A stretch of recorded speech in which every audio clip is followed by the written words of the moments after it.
All right, let's give you another story that's been dominating headlines, the phenomenon of illegal mining. One perspective we're going to get this evening is from the Junior Mining Council, who are calling for a major shift in how the country tackles issues of illegal mining. And they're basically arguing that the military crackdowns on the so-called Zama-Zamas don't always solve the problem, right? They don't solve the systemic issues. So we thought, let's put it into perspective. Again, let's take you to the magic wall and give you a sense of the country's problem with illicit mining. Picture of South Africa, illegal mining continues to cripple the country's economy.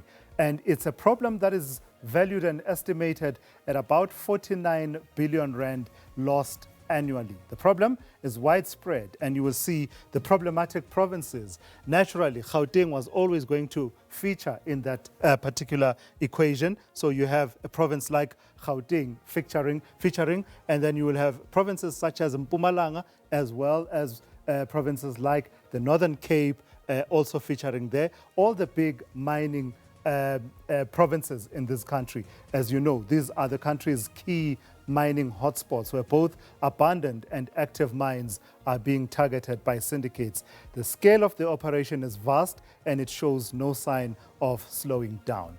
But let's talk about Operation Prosper. That's the operation by the government, part of the law enforcement crackdown to try and deal with these issues. Well, in response to the growing crisis, authorities launched Operation Prosper. It is a joint effort between the SAPS and the South African National Defence Force.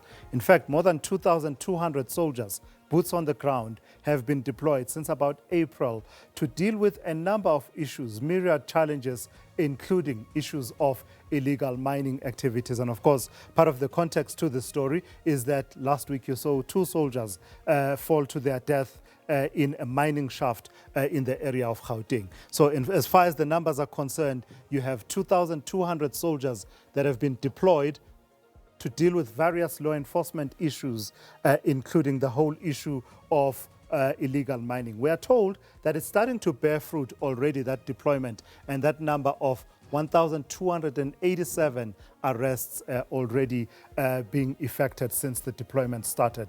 Operation Prosper is the name of that operation. But why does it continue then if we are having all of that law enforcement? Well, the sources that we're going to cite here include sources such as the Minerals Council, Department of Mineral Resources and Energy, as well as ENACT. So some of the reasons that are advanced include poverty driving recruitment. So these syndicates need people to recruit, to do the actual digging, to do the hard slog, the hard work, and you have an army of unemployed people. The result, you then have that situation playing itself out. So we are told that they operate, these are sophisticated syndicates. The networks, we are told, operate what is known as a 5-tier structure. 5-tier structure is what they talk about as one of the elements that are at play.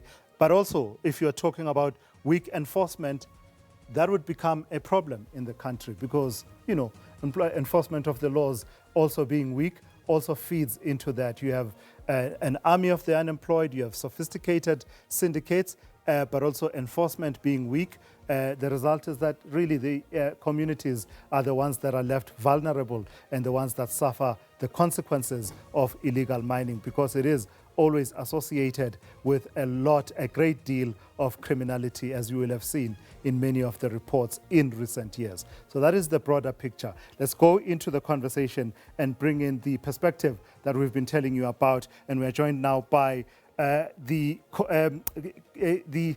Junior Mining Council's Corporate Development Coordinator, Nkosinathi Mdlolo, who is in studio with me. Good evening. Thank you for coming through. Good evening. I saw a fascinating piece that was written by your colleague, Fred Arendse. Yes. And in it, there's a critical question that he asks: why do illegal mining operations continue to thrive despite repeated crackdowns? Yes. It's a fascinating question, the crackdowns such as the ones we are seeing now in terms of Operation Prosper. Yes. What's your best take as the Junior Mining Council as to the answer to this question? Okay, so to answer this question, and thank you for having me, and good evening to all your guests. the answer to this question is that this is a systemic issue, Yeah. right? So yes, we welcome Operation Prosper with regards to the enforcement, right? And we're already seeing that there's a lot of ground that is being made, Yeah. a lot of arrests, right? But now we need to, look at it a bit deeper. We need to look at the system itself. How did we even get here in the first place, right? So it's a regulatory issue, right? If you look at it now, the reality is it's actually easier for you to mine illegally than it is for you to mine legally. And why is that? Because of the regulation that we have, the red tape, right? And also, with that being said, it's becoming harder and harder for someone to actually try and start a mining operation legally. And now we are saying, how then can we address this? Because if it's easy for someone to start and operate a mining operation, then what happens is then you attract much more investment. When there's much more investment, Yeah. there's a lot, then the mining industry grows. When the mining industry grows, then that's where there's a lot more employment, right? Because a part of the reason why there's a lot of illegal mining happening is if you compare how mining was in 2006 versus now, in that 20 years, investment in mining has declined by 95%, right? A lot of those mines had to close down. And then what happens to those people that were previously employed by those mines? It creates now a vicious cycle where those individuals now are desperate and looking for jobs, and then hence why. I think it's worth taking a step back, Nkosinathi, Yes. and contextualizing. You are called the Junior Mining Council, and that's got Yes. nothing to do with your age. No. It's got all to do with the distinction from majors, right? Yes, Mining majors. it is. And there's a reason why I make that distinction. It has to do with your interest in this matter and Exactly. the whole issue around regulation. Explain what a junior miner is and how regulation makes it difficult in the manner that you characterize as a council. Okay, so for your audience, just to put it simply, a junior miner is someone that is interested in starting a mining or starting out in their mining journey, right? So this is someone that is a startup and they're interested in mining. Maybe they've got a piece of land and they're seeing, okay, look, we are willing to explore and drill and see what is there, right? So what happens is through that process, right, it's a very tedious and long process in the sense that when someone is applying for their permits, it takes about 5 years for you to be able to get a mining right, meaning that when investors look at the junior mining space in South Africa, they get scared because they're like, if I'm going to put my money in here, how am I guaranteed to be able to get my return on investment on time so that we can start the operation? But now with the amount of regulation that we have, and also, if I can say, inefficiencies and bottlenecks that we have within the system of junior mining, so this is the whole licensing step. So from prospecting to mining rights phase, there's a lot of bottlenecks. And that is where the issue is, right? And then when there's not enough, when there's no streamlined activity or when it's not easy for you to get your mining right, it becomes harder for you as a junior miner to be able to operate in that environment. So are you saying it's hard to even get out of the starting gates? Because from that value chain, you'll be able to explain it better than Yes. I can. I imagine that prospecting would be the start, where Yes. you don't know what's beneath the ground, but Exactly. you've got a sense and you're thinking, look, given the geography of the place, given everything we know in the neighborhood, Yeah. if I try my luck, I might strike gold somewhere Yes. here. Is that what you're saying? So give us some practical examples. Okay. If I want to do prospecting, what am I looking at in terms of being able to do just that without needing to put a drill in the ground? No, so basically the first step would be you need to obviously identify that land, right, where you want to mine. And then you're going to have to now go and apply to the DMPR, this is the Department of Minerals, and say, look, this is a piece of land, and then I want to apply to do prospecting. When you're granted that prospecting right, that is what allows you now to explore. And exploration is basically you now going to find that mineral, drilling and doing geological studies. Yeah. With you being able to have those geological studies, that's where you can do feasibility studies and see, okay, what is the economic viability of this mining operation? What is the grade of the mineral? Okay, what level of investment would I require, right?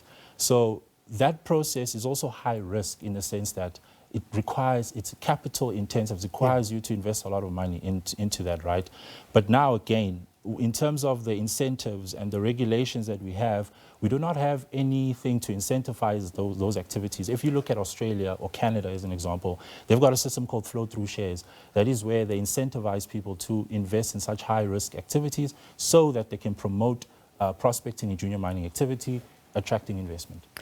So is it your sense then, as the Junior Mining Council, that this is a loophole that syndicates, as we were explaining earlier on, are able to exploit? How does that then work? How do you then factor in this element of illegal mining?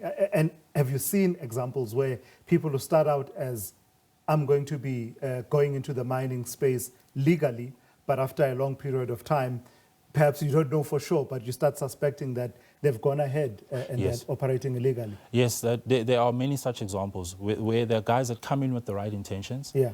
They say, okay, look, I found a piece of land, I want to mine. But then what ends up happening is their application gets lost in the system, or it's just there's a lot of bottlenecks, there's inefficiencies, or the whole process is complicated. And then that's where some of these guys end up just mining illegally, because, again, it's easier for them to go down that route. Yeah. And then, again, with there being lack of enforcement, there's no one to really hold them account.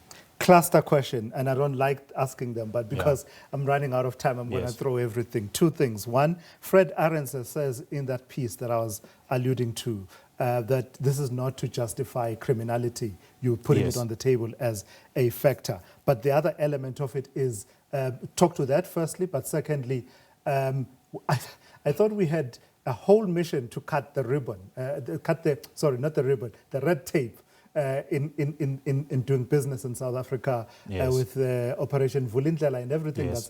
that's Yes. been happening. Is this issue not being addressed there?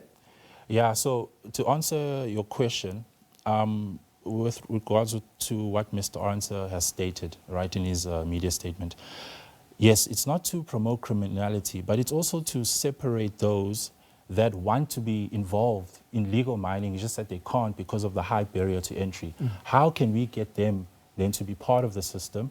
And then what will happen is then we narrow down then the ones that are actually the syndicates that are part of the mafias, the ones that are actually doing the actual illegal criminal mining, right? And then once we narrow those down, then it makes it just a little bit easier in terms of now having a more targeted approach, because in that mix there are people that genuinely they want to, they're looking for opportunity, and they're from these communities, and they're just trying to, make a better life for themselves. And then hence why now, because of out of desperation, then they resort to that. But then again, even along with that, what we do suggest as well is, the government has now recently been pushing for the cadastre that has been launched in the Western Cape.